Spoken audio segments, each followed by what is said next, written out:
astaghfirullah rabbal baraya astaghfirullah minal khataya rabbi zidni ilman nafi'an wa wafiqni amalan sholihan. Bismillahirrahmanirrahim. Assalamualaikum warahmatullahi ta'ala wabarakatuh. Alhamdulillahil malikil alam hamdan yuwafi ni'amahu wa huwa an ni'am. Wassalatu wassalamu ala habibis salam dalilil khairi fi yulhiz zalam wa ala alihi wa sahbihi kiram amma ba'du.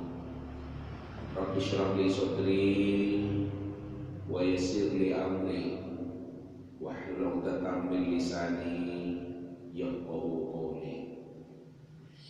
Bapak Ibu jamaah Masjid Al-Istiqlal, jamaah sholat subuh yang dirahmati Allah, sehat sedanten nggih.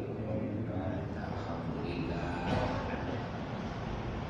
Tanpa terasa kita sekarang sudah berada di penghujung bulan sekaligus di penghujung tahun 2022. Insya Allah kurang lebih 4 hari lagi kita sudah masuk tahun baru. Berarti apa? Untuk tahun 2022 ini adalah gaji kita terakhir. Kita ketemu lagi tahun depan. Kalau tahun depan, tahun 2023. Bertambahnya tahun ini mengandung arti bertambahnya umur kita sekaligus berkurangnya umur kita. Kalau kemarin 50 misalnya, maka 2023 sudah menjadi 51. Bertambah. Nah, sebaliknya juga berkurang. Kalau sisa umur kita kemarin tinggal 10 tahun, maka 2023 sudah tinggal 9 tahun. Berkurang. Tapi kalau sisa umur kita tinggal 1 tahun, maka berarti tahun 2023 sudah tahun. Aduh.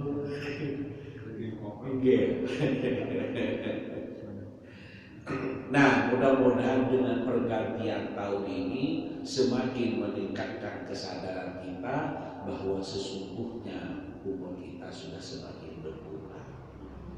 Kalau janji Allah memberikan umur kepada kita hanya sampai tahun 2023, maka tahun 2023 adalah tahun kematian kita. Kita tidak bisa menghindar dari kematian, karena tidak ada sepanjang sejarah itu orang yang bertahan hidup terus. Semuanya pasti mati. Hanya yang tidak tahu kapan. Nah, kalau kita bisa mohon, ya kita mohon kepada Allah, mudah-mudahan masih dikaruniai umur panjang oleh Allah sehingga bertemu dengan tahun-tahun berikutnya. Berarti kita memiliki kesempatan untuk beramal ibadah matos sang menikmati, kan? Agar kita ada bekal yang dibawa untuk menghadap kehadiran Allah Subhanahu wa Ta'ala. Bapak Ibu hadirin sekalian yang dirahmati Allah, mari kita lanjutkan ngaji kita. Bismillahirrahmanirrahim. Wa an Abi Hurairah radhiyallahu anhu anna Rasulullah sallallahu alaihi wasallam qala Diriwayatkan dari Abu Hurairah, semoga Allah ridha kepadanya, anna Rasulullah sallallahu alaihi wasallam qala, sesungguhnya Rasulullah bersabda. Apa sabdanya Rasulullah? Atadruna minal muflis, apakah engkau tahu, katanya Rasulullah, manil muflis, man siapa, al muflisu yang disebut dengan orang bangkrut. Rasulullah bersabda, atadaruna manil muflis, apakah engkau tahu siapa yang disebut dengan orang bangkrut? Siapa yang dimaksud dengan orang bangkrut? Qalu, para sahabat itu berkata, al-muflisu fina man la dirhama lahu wa la mata'. Bahwa yang disebut orang bangkrut itu adalah orang di antara kita ini, man la dirhama, yang tidak punya uang, wala mata, dan tidak punya harta benda. Faqala, maka kemudian Rasulullah bersabda lagi,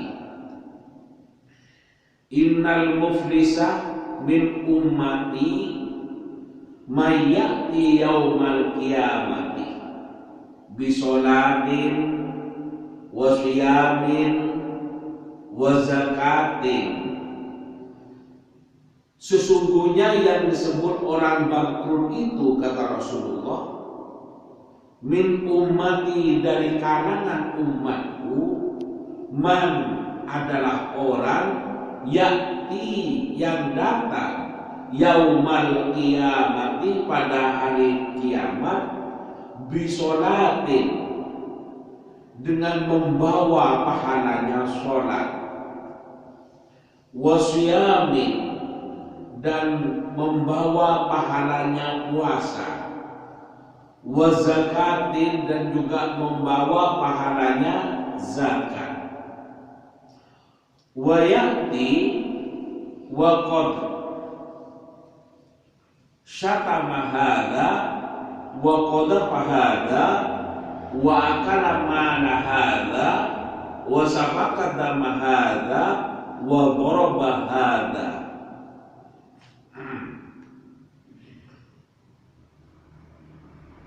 Wayati waqad syatama hadza, tetapi ia datang dalam keadaan masa hidupnya adalah suka mencaci maki.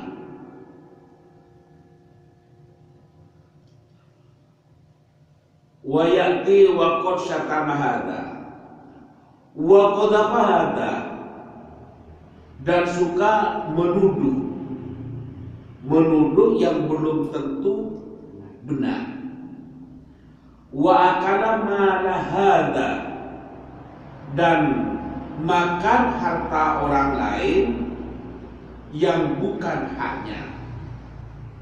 Wa safaka dama hadza, serta memukul orang lain.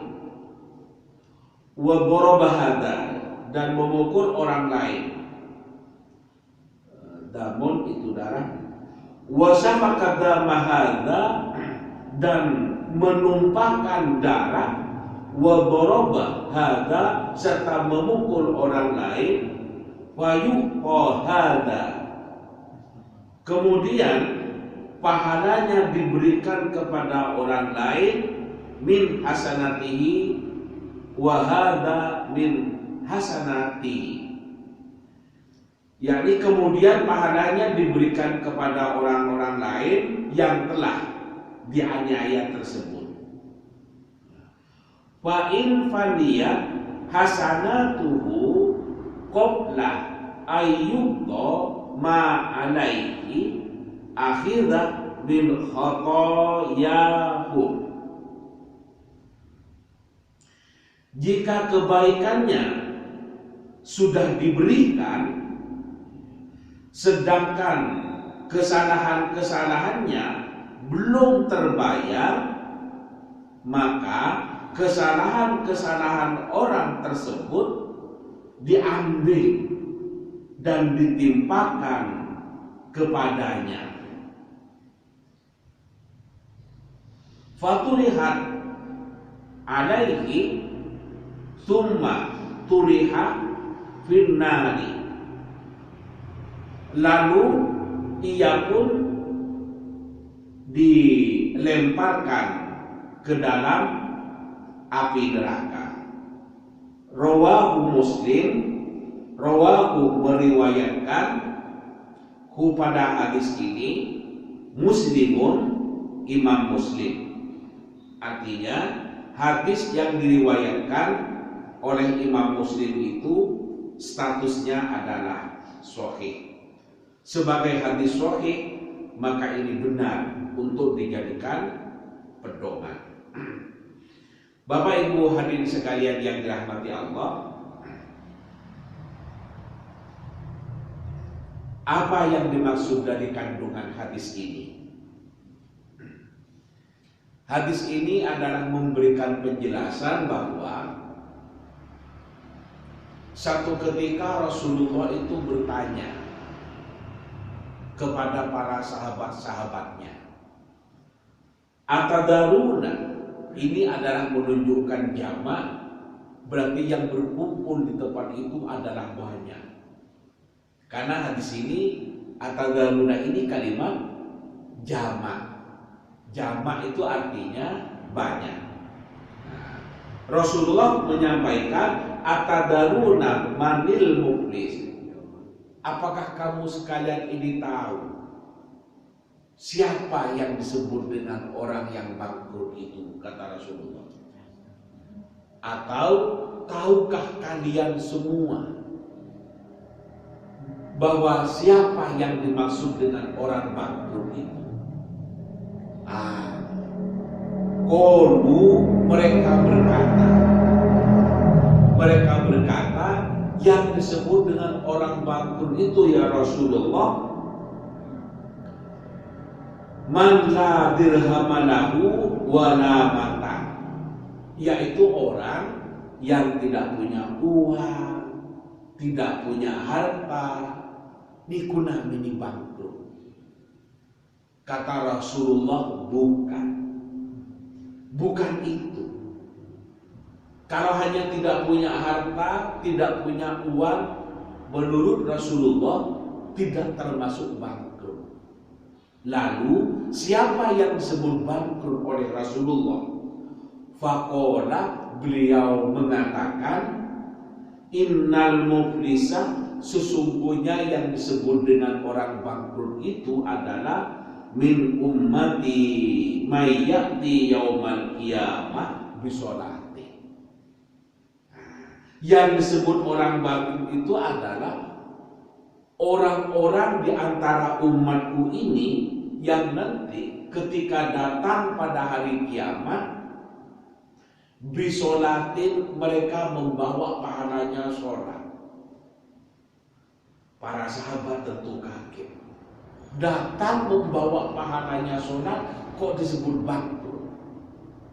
Wasyamin, tidak hanya itu, tapi juga datang membawa pahalanya puasa. Tambah kaget. Berarti pada masa hidupnya sudah sholat, sudah berpuasa, wazakatin, dan datang juga membawa pahalanya zakat. Sudah sholat, sudah puasa, sudah zakat, kok oleh Rasulullah masih disebut bangkrut? Wayati waqad syatama hadza, kemudian pahalanya ditimpakan kepada orang-orang yang telah dianiaya.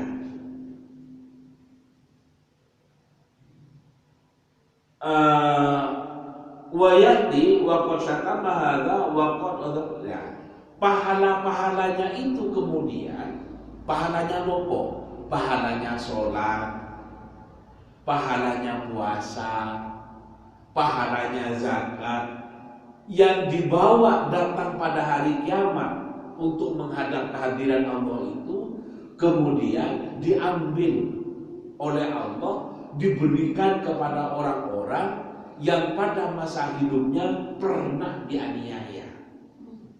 Pahalanya, kebaikannya itu diberikan oleh Allah kepada orang-orang yang pernah dianiaya pada masa hidupnya.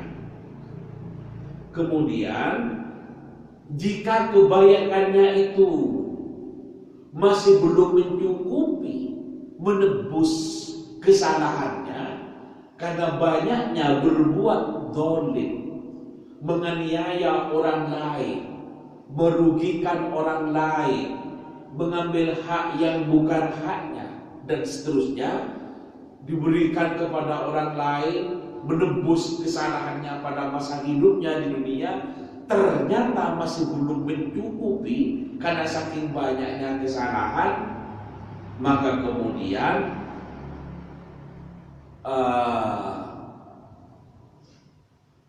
dosa-dosanya orang yang dianiaya itu diberikan kepada orang yang menganiaya. Jadi misalnya, naudzubillah, saya berbuat zalim kepada para panjenengan sedanten, maka saya walaupun datang di akhirat nanti dengan membawa pahalanya sholat, puasa, dan pahalanya zakat, maka di akhirat itu pahala saya itu akan diberikan kepada para panjenengan karena dibuat menebus kejahatan-kejahatan saya yang diperbuat pada masa hidupnya. Kemudian jika terlalu banyak orang yang dijahati, orang yang dizalimi, orang yang disakiti, sehingga pahala yang saya berikan terkuras habis, diberikan kepadaku, dan masih ada lagi orang yang belum ditebus kesalahan saya itu kepada orang lain itu, maka kemudian kejelekan orang itu diberikan atau ditimpakan kepada saya oleh Allah. Dengan demikian, maka kebaikan saya sudah habis terkuras untuk menebus kesalahan saya, maka masih ditambah dengan kesalahan atau dosa-dosanya orang itu diberikan kepada saya untuk juga menebus kesalahan-kesalahannya yang lalu, kejahatan-kejahatannya yang pernah diperbuat pada masa hidupnya. Orang yang seperti ini disebut oleh Rasulullah dalam hadis ini bangkrut. Pahalanya itu adalah ibarat padi, itu adalah habis. Kemudian dosanya orang lain masih diberikan, itu ibarat modalnya juga habis. Nah, kalau diilustrasikan dengan orang dagang, maka jika modalnya habis, untung yang pernah diperoleh dulu itu juga habis, harta kekayaan yang dimiliki sebagai hasil kerjanya itu adalah habis, maka ibaratnya seperti itulah orang yang bangkrut. Tetapi dalam versi Rasulullah ini bukan dalam konteks harta, bukan dalam konteks uang, tapi dalam konteks amalan. Amal itu kan perbuatan. Jadi dalam konteks perbuatan. Karena itulah hadis ini adalah mengajak untuk senantiasa berbuat baik. Jangan memukuli orang, jangan menyakiti orang, jangan memfitnah orang lain, jangan berbuat jahat kepada orang lain. Ini adalah seruan Rasulullah. Karena orang yang berbuat seperti ini, berbuat jahat, berbuat zalim, mengambil hak yang bukan haknya, senantiasa berbuat maksiat, walaupun orang itu pada masa hidupnya rajin ibadah, pahala ibadahnya itu akan diambil, diberikan kepada orang yang pernah dijahati, disakiti, difitnah dan lain sebagainya. Jika masih belum cukup, maka kejelekan orang yang dijahati itu diberikan oleh Allah kepada kita. Akhirnya kebaikan kita terkuras habis, sekarang masih bertumpuk kejelekan, karena kejelekan orang yang diberikan kepada kita yang seperti ini adalah disebut bangkrut. Jadi ibaratnya orang berdagang, bukan hanya modalnya yang habis, bukan hanya untungnya atau labanya yang habis, tapi juga masih menerima tanggungan hutang. Tanggungan hutang itu adalah, kalau dalam hadis ini adalah kejelekan orang lain itu diberikan kepada kita. Yang seperti ini oleh Rasulullah disebut dengan orang bangkrut. Na'udzubillah, summa na'udzubillah. Karena itu bapak-bapak, ibu-ibu, hadirin sekalian, para jamaah yang dirahmati Allah, jangan barengi perbuatan baik kita itu dengan perbuatan maksiat.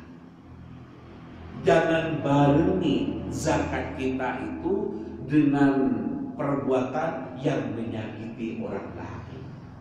Semua perbuatan itu ada pertanggungjawabannya di hadapan Allah. Wa may ya'mal mithqala dzarratin khairan yarah wa may ya'mal mithqala dzarratin syarran yarah.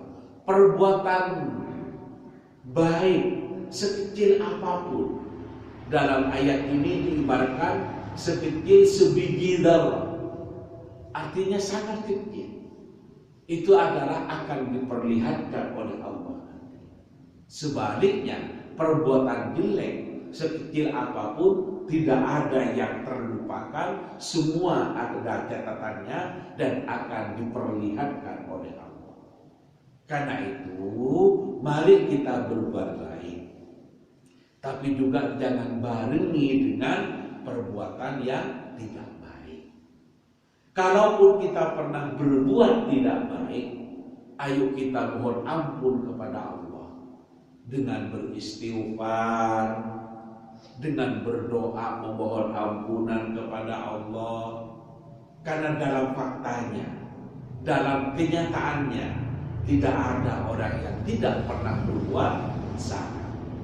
Karena itu orang yang baik itu bukan orang yang tidak pernah berbuat salah, tapi orang yang menyadari dari kesalahannya, kemudian memohon ampun kepada Allah, berjanji tidak akan mengulangi lagi, serta menyesali terhadap perbuatan jelek yang pernah dilakukan.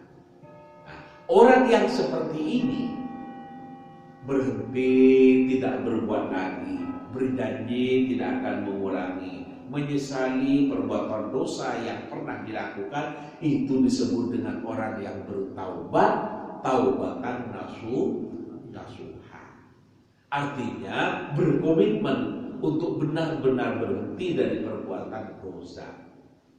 Nah, kalau berhenti, kemudian lama-lama berbuat lagi, kemudian berhenti lagi, itu namanya taubat sambal. Sambal itu terus bunyi. Ya, ketika makan sambal enak, ditambah lagi enak, kepedesan. Oh, sudah. Ini sambalnya masih banyak. Oh, sudah. Taubat berhenti, nemen nih pedesan. Nah, setelah itu dapat 2 hari kangen banget perbuatan pedasnya. Nah, ini sambal. Nah, orang yang berbuat dosa kemudian menyesali, dapat 1 bulan berbuat lagi, kemudian menyesali, dapat 1 bulan berikutnya berbuat lagi, kemudian menyesali, bertaubat ampun kepada Allah. Nah, itu namanya taubat sambal. Nah, kita itu yang harus dilakukan adalah taubatan nasuha. 1, memohon ampun kepada Allah bahwa dulu mungkin masa mudanya pernah berbuat dosa, setelah bertaubat kepada Allah, kemudian berjanji tidak akan mengulangi lagi. Nah, kemudian itu menyesali, kenapa saya dulu kok berbuat begitu? Itu kan salah menurut Allah, salah menurut orang lain. Saya kok dulu kok ngambil punyanya tetangga, itu kan perbuatan salah ke tetangga saya, salah kepada Allah, saya salah. Dulu saya pernah berbuat zina. Kenapa saya dulu kok berbuat itu? Ya Allah, betapa besarnya dosa ini. Saya merasa jiwa ini, diri ini kotor. Tidak pantas saya menghadap kehadirannya dengan membawa dosa itu. Saya sangat menyesali kenapa dulu saya berbuat seperti itu. Allah itu adalah Zat yang Maha Suci. Betapa kotornya saya. Bagaimana saya menghadap kehadiran Allah sedangkan saya penuh dengan dosa.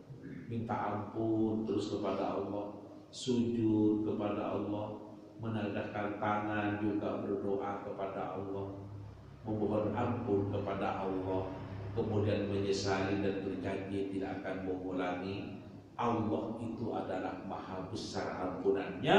Insya Allah dengan penyesalan seperti ini dan permohonan ampunan kepada Allah, Allah akan mengampuni segala dosa-dosanya. Siksanya Allah itu adalah maha dahsyat, tetapi ampunan Allah itu adalah maha luas. Karena itu maka sebesar apapun dosa yang pernah kita lakukan, kalau kita bersungguh-sungguh memohon ampun kepada Allah, insya Allah Allah akan mengampuni. Yang penting bertaubatnya, memohon ampunannya kepada Allah adalah dengan penuh tulus, ikhlas, serius, bukan sekedar abal-abal. Yang penting betul-betul bertaubat. Siksanya Allah betul sangat dahsyat, luar biasa siksanya Allah. Tetapi jika hambanya itu adalah dengan tulus dan ikhlas bertaubat kepada Allah, memohon ampun kepada Allah, maka ampunan Allah itu adalah maha luas. Insya Allah dosa-dosa kita akan terampuni. Lebih-lebih bagi kita semua yang masih dikaruniai nikmat umur oleh Allah, ini adalah sebuah kesempatan untuk mengisi hidup kita dengan penuh taubat kepada Allah. Umur kita sudah sekian, rasanya sudah tidak ada separuhnya. Kalau umur kita 60, separuhnya 60, berarti umur kita 120. Apa iya kita akan umur 120? Kalau misalnya dikaruniai umur 120, kita juga yang kadang tidak siap, berjalan sudah tidak mampu, penglihatan sudah dikurangi oleh Allah, pendengaran juga sudah dikurangi oleh Allah, sudah tidak jelas. Akhirnya apa? Hidup hanya seolah-olah menjadi beban bagi dirinya dan bagi orang lain. Karena itu kematian itu sesungguhnya juga sebuah nikmat. Karena andaikan dihidupkan semua, dihidupkan terus oleh Allah, ya repot juga kita. Kematian sesungguhnya adalah sebuah nikmat kalau ingat pada ini. Hanya mudah-mudahan Allah masih tetap memberikan usia yang panjang bagi kita, dalam keadaan sehat walafiat, sehingga kita memiliki kesempatan untuk bertaubat, untuk beramal soleh, mencari bekal menuju kehidupan di alam akhirat nanti. Apa yang akan dibawa kalau kita tidak beramal soleh sejak sekarang? Yang punya uang, monggo sedekah uangnya. Yang punya ilmu, monggo sedekah ilmunya. Yang punya pengalaman, kita kan sudah sepuh-sepuh, punya pengalaman hidup yang lebih banyak dari yang muda, memberikan bimbingan kepada anak-anak muda, itu namanya juga memberikan pengalaman kehidupan. Itu juga adalah amal soleh. Nah, kalau semuanya tidak punya, harta tidak punya, pengalaman tidak punya, ilmu tidak punya, senyum itu adalah juga saudara. Tabassamu ala wajhi akhika bahwa saudara. Senyummu pada saudaramu, kata Rasulullah, itu adalah saudara. Kemudian membaca kalimat-kalimat thayyibah beberapa pertemuan sebelum ini itu juga bernilai saudara. Membaca istighfar itu katanya bermakna saudara. Kemudian membaca kalimat tauhid la ilaha illallah itu juga saudara. Okay. Kemudian tidak merugikan orang lain itu sudah saudara. Amar ma'ruf, mengajak orang lain kepada kebaikan, nahi mungkar, mencegah agar orang lain tidak berbuat jelek, itu juga saudara. Semua itu adalah memiliki nilai saudara. Karena itu maka kita jangan putus harapan dengan pahala saudara, karena sesungguhnya saudara itu tidak selamanya berbentuk materi. Gitu. Berbuat baik itu sedekah, mengajak orang lain itu menjadi baik itu sedekah, mencegah orang lain agar tidak berbuat jelek, tidak berbuat maksiat itu adalah sedekah. Ngajak teman kita untuk berjamaah di Masjid Istiqlal ini itu juga bermakna sedekah. Karena itulah yang punya uang bisa bersedekah dengan hartanya, bisa sedekah dengan uangnya. Tapi yang tidak punya uang, tidak punya harta, adanya hanya cukup untuk operasional sendiri, bisa dengan yang lain. Intinya, ayo isi kehidupan ini dengan amalan-amalan soleh, dengan perbuatan-perbuatan yang baik. Jangan sampai ketika pada saatnya kita menghadap kehadiran Allah pada hari kiamat nanti termasuk orang yang disebutkan dalam hadis ini, yakni orang yang bangkrut. Jangan sampai. Mudah-mudahan kita datang pada hari kiamat nanti ke alam akhirat itu tidak termasuk orang yang bangkrut. Jangan menjadi orang yang bangkrut. Na'udzubillah, tsumma na'udzubillah. Mudah-mudahan kita datang dengan kondisi kebalikannya, yakni menjadi orang kaya amal soleh, karena sejak di dunia selalu berbuat baik. Apa saja yang memberikan manfaat kepada orang lain itu adalah termasuk amal soleh. Ya, apa saja yang bisa memberikan manfaat kepada orang lain itu adalah termasuk amal soleh. Karena itu, yakni manfaat itu adalah bernilai sebagai amal soleh. Rasulullah menyebutkan khairun nas man anfa'uhum linnas. Sebaik-baik manusia itu yang bisa memberikan manfaat kepada orang lain. Karena itu kalau kita memberikan manfaat kepada orang lain, jangan merasa rugi. Goceng karena jangan begitu. Goceng jangan. Selama kita bisa memberikan manfaat kepada orang lain, maka sesungguhnya kita itu berada pada posisi orang yang baik, orang yang disebut oleh Rasulullah dengan khairun nas. Sebaik-baik manusia adalah orang yang bisa memberikan manfaat kepada orang lain. Karena itu, ayo saya, bapak-bapak, ibu-ibu, menanyakan kepada diri kita, manfaat apa yang sudah diterima oleh orang lain dari saya. Kalau kita merasa belum kita memberikan manfaat kepada orang lain, ayo ke depan kita berbuat apa saja semampu kita yang sekiranya bisa memberikan manfaat kepada orang lain. Mengamankan sesuatu di jalan itu saja, itu memberikan manfaat. Jadi tukang parkir memberikan manfaat. kendaraan orang menjadi aman, ibadah menjadi tenang, itu juga memberikan manfaat. Jangan dikira yang memberikan manfaat itu hanya guru, ngajari muridnya, memberi ilmu, kemudian memberikan manfaat, itu adalah tidak hanya itu.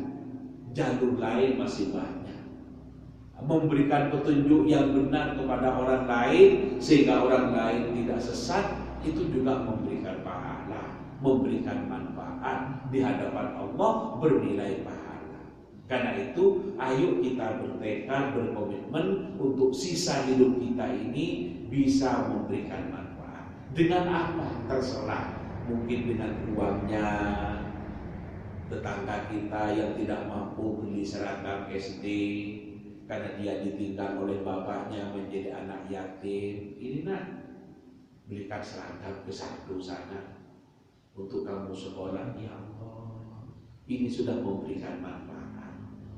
Yang satunya seragamnya sudah ada, tapi dilihat sepatunya kok sudah jebol. Ini uang dari mbak, belikan sepatu ya nak ya, sepatu seragam sekolah. Kalau kamu tidak punya yang hitam, beli yang hitam. Kalau tidak punya yang putih, beli yang putih. Silakan dipakai untuk mencari ilmu. Ini luar biasa. Luar biasa, kita masih bisa berikan manfaat. Tentu semampu kita. Tentu semampu kita. Nah, kalau mampunya tidak cukup untuk sepatu, tidak cukup untuk belikan tasnya, tidak cukup untuk membelikan bukunya, tidak cukup untuk membelikan celana dan bajunya, ia belikan dasi atau topinya.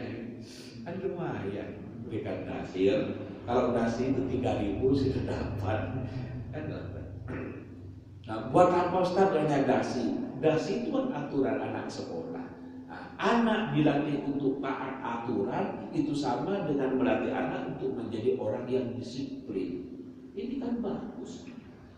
Mengajari anak untuk menjadi taat aturan. Nah, bisa memberikan sabuknya.